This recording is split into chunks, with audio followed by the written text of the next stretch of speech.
તમે આ વોટ્સએપમાં મેસેજ તો વાંચ્યો જ હશે, યહાં ખુદા હૈ વહાં ખુદા હૈ, જ્યાં નહીં ખુદા હૈ વહાં કલ ખુદેગા. અલગ અલગ નગરપાલિકા કોર્પોરેશનના નામે વહેતો થયેલો આ મેસેજ આજે તો ગાંધીધામ મહાનગરપાલિકાને જ લાગુ પડે છે. તમે જોયું જ છે કે ચારેક ઓર ચોતરફ શહેરમાં ખોદકામ ચાલી રહ્યું છે, કે રોડનું હોય, ડ્રેનેજ લાઇનનું હોય, પાણીનું હોય કે બીજું કોઈ.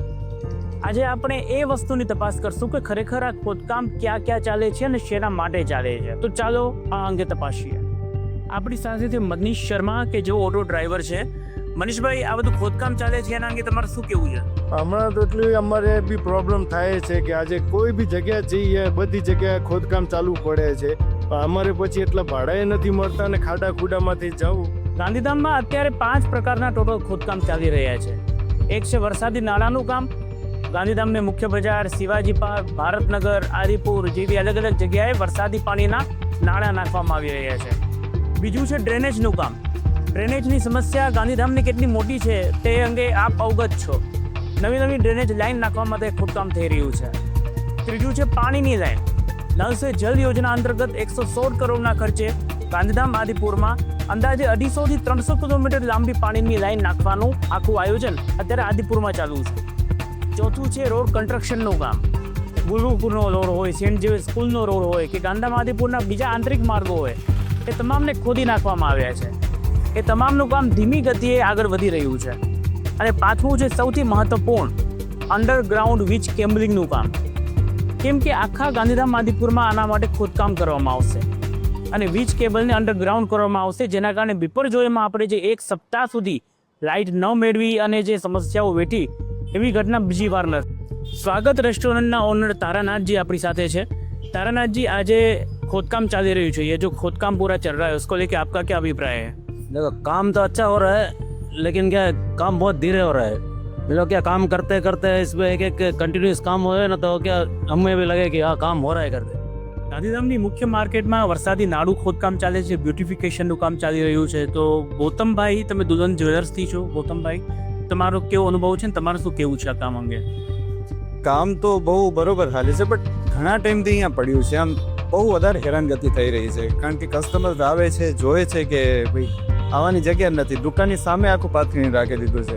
એવું નહીં કે કસ્ટમર આવી શકે એવી રીતે જગ્યા ક્યાંય મૂકે, અને આમ પાણા ને આને બધું આમ એમને જ પડ્યું છે. આમ એવું નહીં કે જરાક સ્પીડ અપ કરી, ઘણા ટાઈમથી અહીંયા પડ્યું છે ને હેરાનગતિ ઘણી થઈ રહી છે. ગાંધીધામ નગરપાલિકા એ પણ અગાઉ મુખ્ય માર્કેટની અંદર લગભગ 7 થી 8 વાર આ જાતના રિનોવેશન કરેલા છે.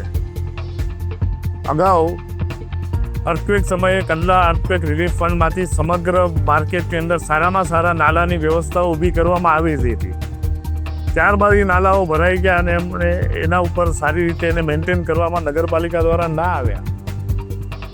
ગાંધીધામના મુખ્ય બજારમાં જે કામ ચાલી રહ્યું છે તેની ગતિને લઈને અને વેપારીઓની સમસ્યાઓને લઈને તમારું શું કેવું છે? આખા આદિપુર ગાંધીધામમાં જે પણ કામ હાલે છે, કામ બહુ સારા થાય રહ્યા હાલે છે.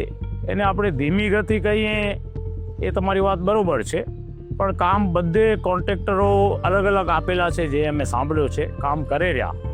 રેસિડન્સ એરિયામાં કામ ધીમી ગતિ હાલે તો બધું હાલે, પણ જો મેઇન માર્કેટમાં જ્યાં કને ટ્રાફિકની આટલી મોટી સમસ્યા છે ત્યાં કને જો આવી રીતે કામ થાય ને, તો અમે હમણાં લાસ્ટ મેહુલ દેસાઈ સાહેબ કને અમે ગયા હતા, વેપારી મંડળ ગયો હતો, ત્યારે એમનો કહેવાનો મતલબ એ તો કે અમે કીધું ગોલ્ડ માર્કેટમાં આપણે પથ્થર કાઢી રાખ્યા છે, આજે ગાડી પાર્કિંગ નથી થતી, આ નથી થતું, તો તમે જે કામ કરતા હો છો એના પાછળ બીજો ચાલુ રાખો.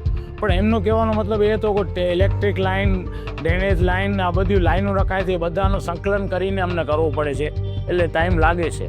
પણ એના માટે થોડી ગતિ વધારવી જોઈએ, જરૂરી છે.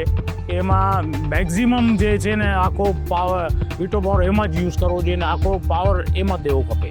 તો એ અમારી બહુ જરૂરી માંગણી છે કે બજારમાં બહુ સારો સુંદર બનાવે.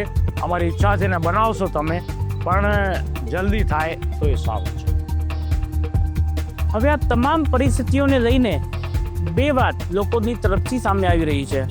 એક છે કે આ પ્રસૂતિની પીડા છે, એટલે કે એક જ્યારે નવનિર્માણ કાર્યથી ગાંધીધામ પસાર થઈ રહ્યું છે ત્યારે આપણે એની રાહ જોવી જોઈએ અને આ સંઘર્ષમાં, આ સમસ્યામાં સહયોગ આપવો જોઈએ.